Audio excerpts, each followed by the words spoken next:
Hello and welcome to the shop. I'm Ian, and today we're going to be having a look at where we are with this whole restoration project.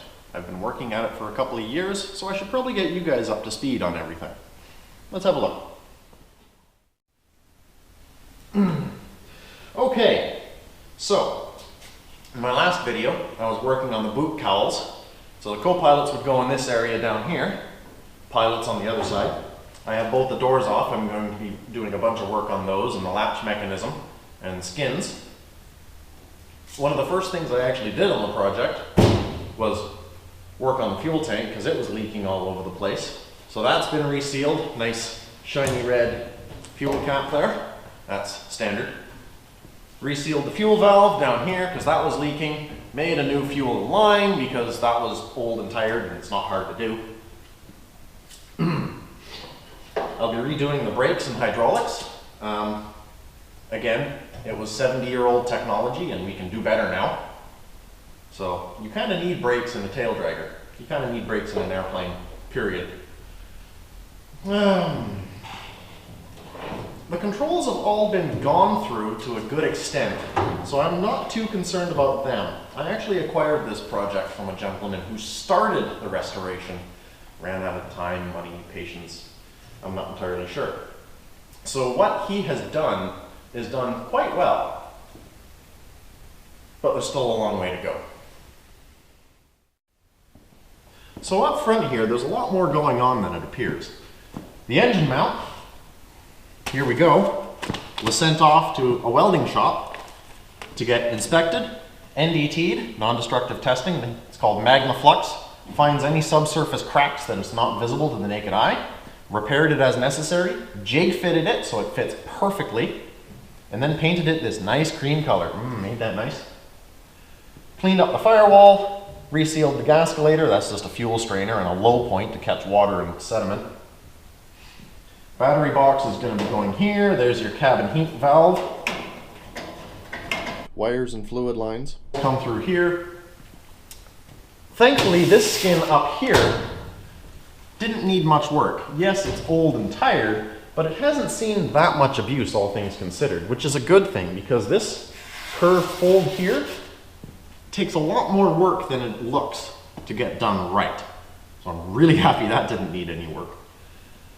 We have new windscreens up on the shelf. They're safely packaged away because they're plexiglass and quite fragile, delicate.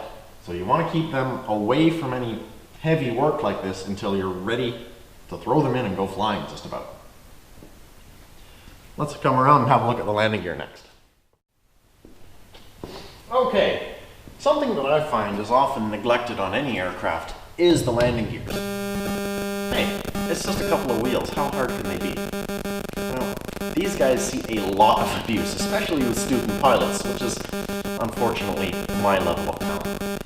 So, what I've done is I've gone through and I've made, yes, I've had to make new bushings for this because good luck finding parts for a serial run of aircraft of under 200 machines that was built 70 years ago.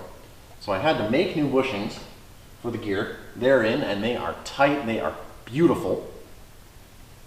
And here we have more tags from the same welding shop. So they've done the same process to the gear legs as they have for the engine mount. So these, ready to go. I have to get some hardware to secure the brake lines here, which I've, again, made new. And then these will actually get fabric covered from this leading strut to this trailing strut, just to make it a bit more streamlined.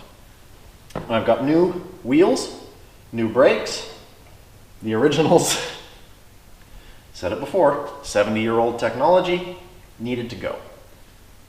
We can do better, and you just can't get those ones anymore. So we got pretty well new all-around main landing gear, which is great. We have new bungees, because these are actually a bungee sprung gear. There's one company in North America that makes these, SBC Industries. One company makes every landing gear bungee for any aircraft out there. And, oh, there goes that. The unique thing about aircraft landing gear bungees is that it's not just a big rubber band. They're called endless or infinite loops. So instead of just a bunch of bands, it is one piece of rubber wrapped around. And I tell you, these suckers, ugh. You don't find these at the supermarket holding crowns of broccoli together, I tell you that. These will take a serious beating.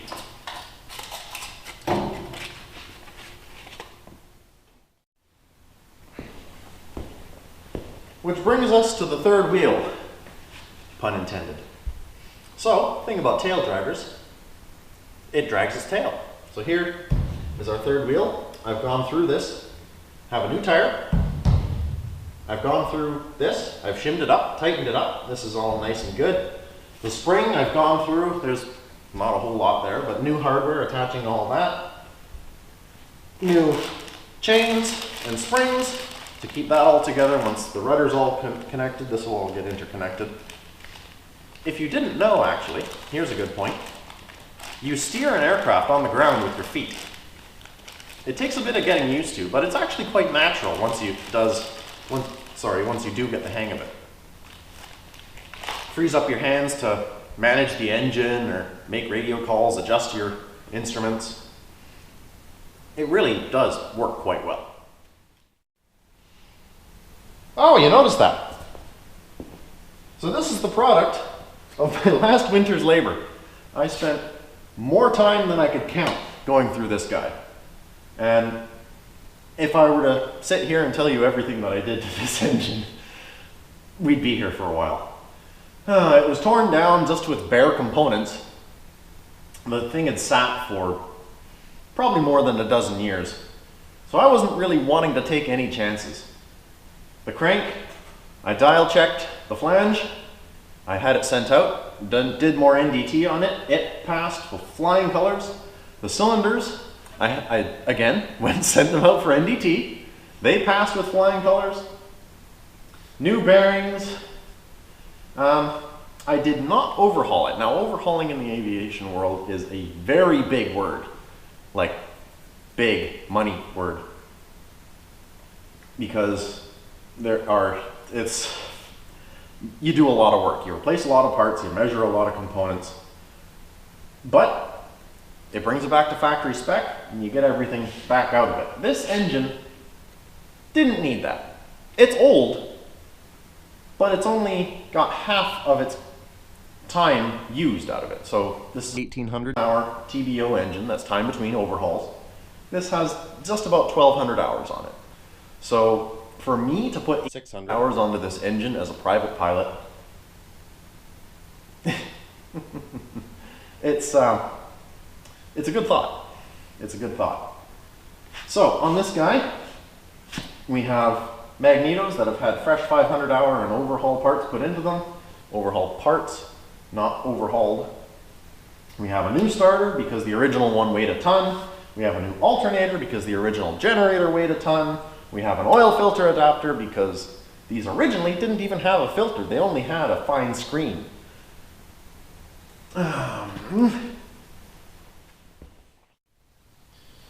So I don't know how well you'll be able to see this, but I also went through the carburetor with a fine-tooth comb.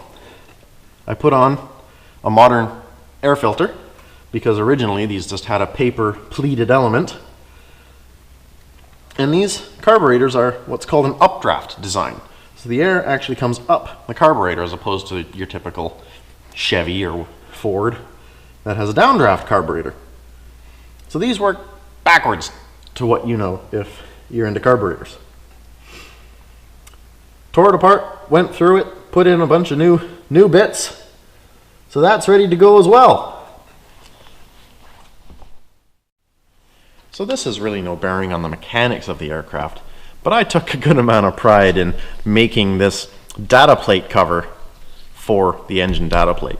The original one, you can probably see in the windows here, was so worn and old, it was essentially a bare piece of stainless that had the information of the engine stamped on it.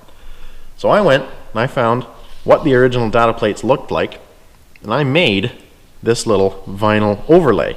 I got a vinyl shop to print it, but I laid it up. So here we have a Continental aircraft engine model C9012F, 4 and 1/16 inch bore, 3 and 7/8 inch stroke, a 7.0 to 1 compression ratio,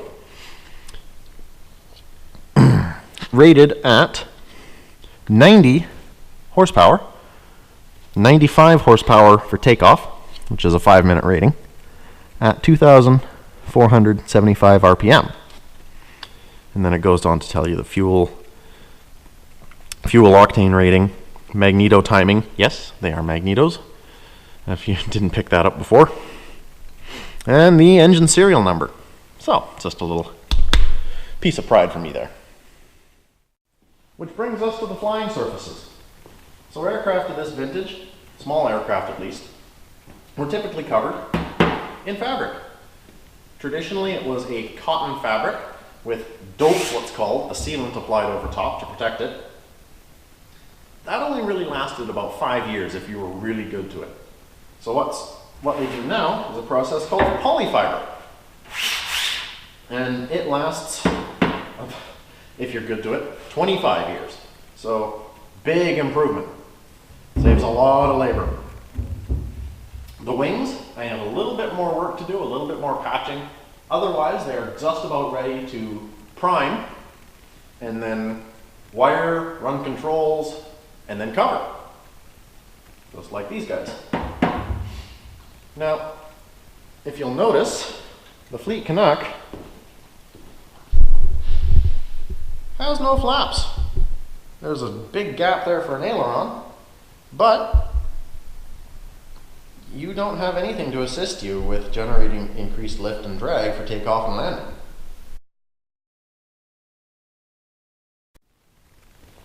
So there's a pretty good overview of where we're at with this whole project. The instrument panel, again, I'm making new because the one that we had, the original, had been modified so many times over the years, it was simply easier to make a new one than to try and adapt the old one to modern instruments. So I'll do a follow-up video on that because it's taken as much work as the engine, I swear. Man, I tell you, I was naive when I got into this. I knew it was going to be a lot of work, but it has been a lot of work. And the amount of research that I've had to put in to try and find information on this. There were fewer than 200 of these made, and now there's just over 70 on the registry. Can't wait to get it in the air again. Thanks for watching. I'll see you around.